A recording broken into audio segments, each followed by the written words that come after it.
Hello everyone, in this tutorial we are going to talk about handling dropdown. So whenever we are talking about dropdown, why not we see some HTML tag, those are going to depict the dropdown on any of the page. So for time being I'm just taking the same URL that we have just used in previous code and open it here. So here we can see that there is one drop down where we have number of options, and if we are inspecting this drop down, then we can see that the HTML tag select. So now question arises how we are going to handle this out. So the thumb rule that we have just learned up to now is first launch the browser, open the web page, and then find the element. So this is three things that we will do first, and then we'll try to convert that specific element into a drop down element. So let's see how we are going to do that. So in previous code we have just seen this line of code where we have just launched one Chrome browser, then we have maximized it, and further we have just opened the browser. Now we need to do is find the element or locate the element. So for that we need to use web element instance drop down element equal to driver dot find element by dot whatever the suitable attribute we are going to get from that specific HTML code. So let's get back to the code, HTML code, and here we can see that this select HTML code, HTML tag is having one attribute ID equal to continent. So let's copy this ID and get back to Eclipse, and here we will call the ID strategy of locating the element, and within this bracket we are going to take double quote, and inside this we will paste the ID value. So here we have just figured out element. Now we have to perform action on this element, and since it is a drop down element, so we need to perform one more action, that is converting this web element into a select object. So for that, converting web element into select instance.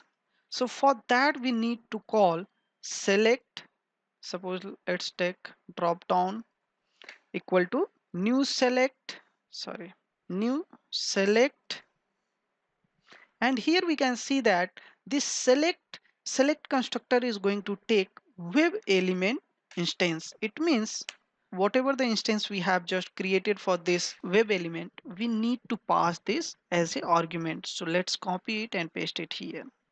It means we have just created one select instance.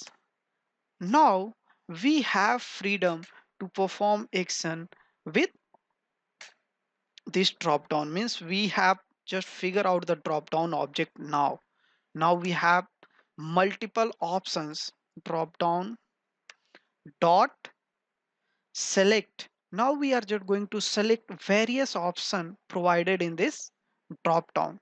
So we have to multiple methods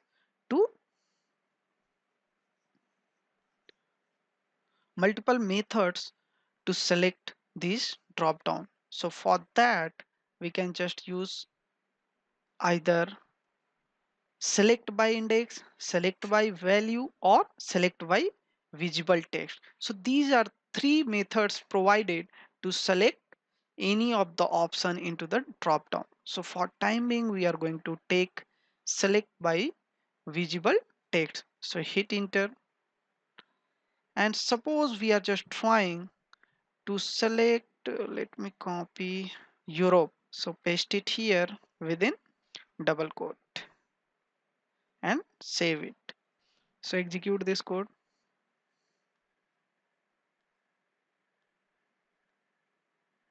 and here we can see that Europe has been selected. It means our code is working successfully. But what if we are just trying to verify whether we have just selected the correct Europe drop down or not? So for that we need to write one assertion statement. So for that we will call assert equal, and here we will pass the actual value, that is select dot get, sorry, instance name is dropdown dot get first selected option, and this method is going to return the selected option while expected is Europe, that we have already copied. So let's run this code and see whether this test case is going to pass or not. So execute it.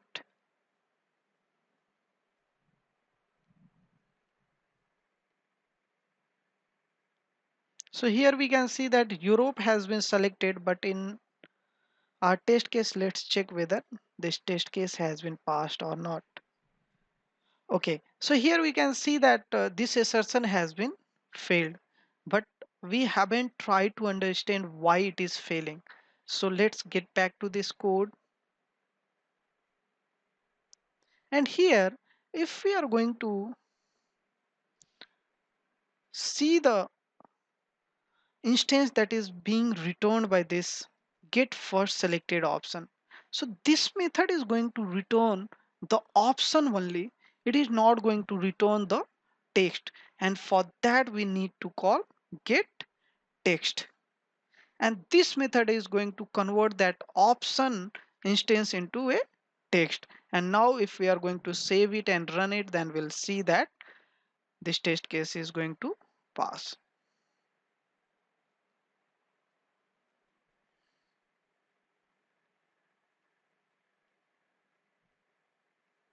So let's get back to Eclipse and let's see whether this test case is passed or not. So here we can see that test case is passed now. It means we have just got the same option that was expected to be selected. Now the third question arises, how we can just find out all the number of options those are available. So for that, why not we are going to create one integer number of options equal to select, sorry, here we will call the drop down instance, drop down dot get options. And since we have just seen here, when we were just calling this get option, then we can see that it is going to return one list. It means this method is going to return list, and we are just asking for the number of options available into the drop down. It means we need to call size method as well, because this part is going to return one list. Then to get the size we need to call size method. So once we will call size method, then it will return the actual number of options available in that specific drop down. So save it and let's print the number of options. So number of options available with drop down is, let's use here plus, because plus is used as a catenation operator in Java. So here we will call number of options, and let's save it and run it.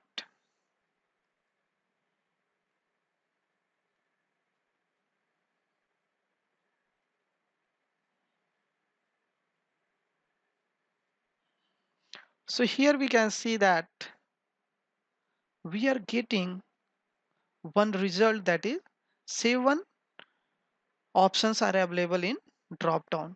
And since we are a quality engineer, or we can say one automation engineer, so whenever we are writing any script, either we will fetch data, or after fetching that data we will make sure that that specific data is validated over some expected result. So here we have just got that 7 options are available, and suppose that 7 was expected result. So for that we will write assert dot assert equal, and here in actual we are going to give the number of options integer, because it is going to hold the number of options available in that specific drop down, and expected was 7. So now in place of using SOP statement, we are using one assertion. It means if that specific drop down is not going to have options equal to 7, then this test case is going to fail anyways. So save it and run it.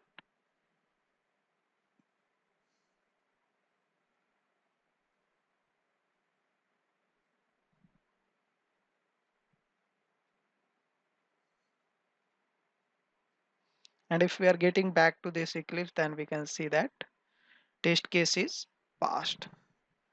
So this was one way of handling drop down, but we have multiple type of drop down, and in some scenario we might have drop down drop drop down with HTML tag, div, or input. And this kind of